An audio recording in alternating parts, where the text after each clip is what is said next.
யாரு என்ன பேசுறீங்க? சொல்றது கேளுங்க. சார், திமுக அரசை வீழ்த்தணுன்றது உங்களுக்கு உடன்பாடு உண்டா சார்? யாரை வீழ்த்த வேண்டும் என்பது எங்களது குறிக்கோள் அல்ல, யாரையெல்லாம் வாழ்த்த வேண்டும் என்பதுதான் எங்கள் குறிக்கோள். சார், 2026 சட்டமன்ற தேர்தலில் தவகிற கூட்டணி உண்டா? பேச்சுவார்த்தை நடந்ததா சார்? அதாவது கூட்டணியை சார், 2026 சட்டமன்ற தேர்தலில் தவகிற கூட்டணி உண்டா? யாரு பேச்சுவார்த்தை நடந்ததா சார்? அதாவது கூட்டணியை எங்களை நிலைநிறுத்தி கொண்டுதான் கூட்டணி தீர்மானிப்போம். திமுக வீழ்த்தணுன்றது உங்களுக்கு உடன்பாடு உண்டா சார்?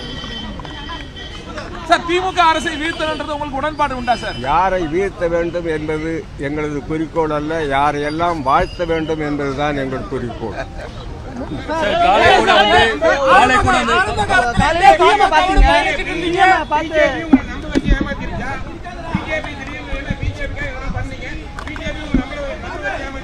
பிஜேபி எங்களுக்கு என்ன செய்தது என்பதை நாங்கள் சொல்ல வேண்டிய அவசியமில்லை, நாடே அறியும்.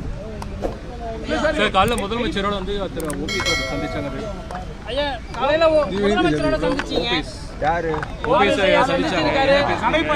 என்ன பேசுறீங்க? சொல்றது கேளுங்க.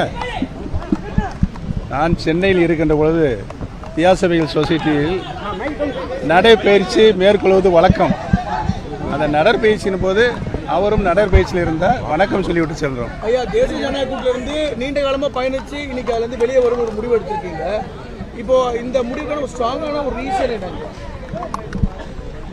அது மக்களுக்கு தெரியும் சொல்லிட்டாரு.